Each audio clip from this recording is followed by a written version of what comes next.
Nearly 4 kilometers beneath the North Atlantic, sunlight is gone. A searchlight reveals only a few meters. Beyond it lies complete darkness. We think almost everything about Titanic is already known, yet 114 years later, unexplored areas and new discoveries continue to reshape her final story. At this depth, the water is near freezing, and the pressure is about 380 times greater than at the surface. A research vehicle must descend for hours before its lights reach the seabed. Even then, it sees only a small fragment of the ship. Titanic lies southeast of Newfoundland. Her bow and stern are separated by roughly 600 meters, with a vast debris field between them. Across it lie hull fragments, dishes, suitcases, tools, and passengers' belongings. The site is not a single wreck, but an enormous underwater archaeological landscape. When she sailed, Titanic was almost 270 meters long, with 4 funnels, promenade decks, hundreds of cabins, and 16 main watertight compartments. Today, her scale is visible only in pieces. An anchor, rows of portholes, sections of deck, and steel walls disappearing beyond the light. First, the ship had to be found. Coordinates transmitted on the night of the disaster were inaccurate, and newspapers published conflicting estimates of her final position. For decades, expeditions searched huge areas of the Atlantic with little more than educated guesses.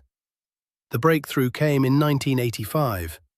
A French-American team used a towed camera system called Argo. Instead of searching immediately for the main hull, they followed a trail of smaller objects scattered across the seabed. Metal fragments became more frequent, then one of the ship's boilers appeared. The trail had led them to Titanic. About 600 meters of seabed separate the bow and stern. Here lies perhaps the hardest part of Titanic's story, the belongings of those who were aboard. As the liner broke apart and descended, thousands of objects left the interior. Plates, bottles, cutlery, furniture fittings, and luggage sank into darkness. Wooden crates and cabinets later disappeared, but their contents sometimes preserved the original arrangement. Bottles can still be found in straight lines or rectangular patterns, revealing the shape of containers that no longer exist. Glass, ceramics, and some metals survived better than wood and fabric. Sealed bottles, fields of plates, watches, jewelry, spectacles, and suitcase fasteners remain on the seabed. They do not look like treasure. Most almost vanish into the sediment until a searchlight passes over them. The most powerful images are often the simplest. 2 leather shoes lying together. They cannot identify their owner or explain the final minutes, but they turn a disaster measured in tons and meters into one human story. Before the disaster, Titanic was a floating city. Deck chairs lined the promenades, electric lamps lit the corridors, and behind the doors were cabins, public rooms, the grand staircase, a swimming pool, and complex engineering spaces. Ornate woodwork existed beside kilometers of pipes, cables, and riveted bulkheads. Today, some rooms have disappeared, while others remain hidden beneath structures and sediment. Several are known only through genuine photographs, plans, and brief underwater recordings. Narrow passages may be blocked by beams. One incorrect burst from a thruster can raise a cloud of silt and remove all visibility. A tether can drift close to a sharp metal edge. Operators therefore stop, even when a passage or unknown object is visible ahead. Every movement must be planned.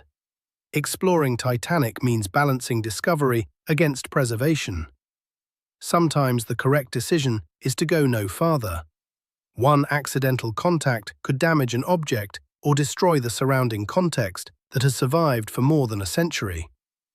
The most important recent discovery required no entry into the ship.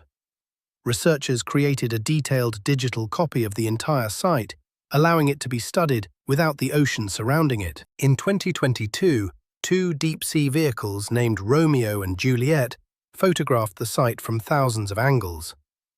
Around 715,000 images were combined into a three-dimensional model, a digital twin of the bow, stern, and debris field.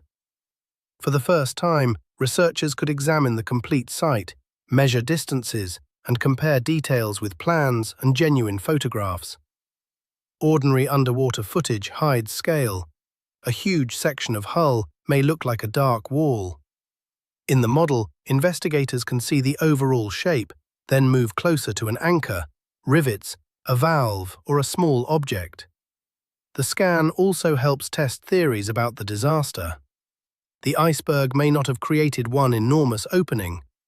A series of narrow, damaged areas across several compartments may have been more dangerous. Titanic was designed to remain afloat, with up to 4 forward compartments flooded. Water reached at least 6. The bulkheads divided the lower ship, but were not sealed across the top. As the bow sank lower, water reached one bulkhead's upper edge and spilled into the next compartment. The process was gradual but irreversible. The imagery also returns attention to the engineering team. While lifeboats were prepared above, engineers maintained pumps, generators, lighting, and wireless equipment. An open valve or the position of machinery cannot tell the whole story, but together with survivor testimony, they show that important systems continued operating almost until the end. Electric light helped people move across the decks, while power kept distress calls transmitting from the wireless room. They knew the ship was being lost, yet remained at their stations, maintaining power, pumps, and wireless equipment. None of Titanic's 35 engineers and electricians survived. One famous discovery connects the seabed with Titanic's former interiors. A small bronze copy of Diana of Versailles once stood above a fireplace in the first-class lounge, surrounded by carved wood, electric light, and carefully designed decoration. The statuette was photographed in 1986, but its position was not recorded precisely. Later expeditions searched the debris field without finding it, and some researchers believed it had disappeared beneath the sediment. In 2024, research vehicles surveyed the area again. During the final hours of the expedition, a searchlight revealed the bronze figure partly covered by marine deposits. Diana had reappeared after decades. It was not treasure or machinery, but an ordinary decorative object that had once stood inside a warm, illuminated room and travelled almost 4 kilometers down to the seabed. Diana is only one example. The pool, watertight doors, pipework, bathroom, and surviving decoration show how varied Titanic's interior spaces once were. While researchers recover lost details, the ship continues losing others. The 2024 expedition showed how much the bow had changed in only a few years. The final photographs of Titanic afloat and modern underwater images show the same ship in 2 very different conditions.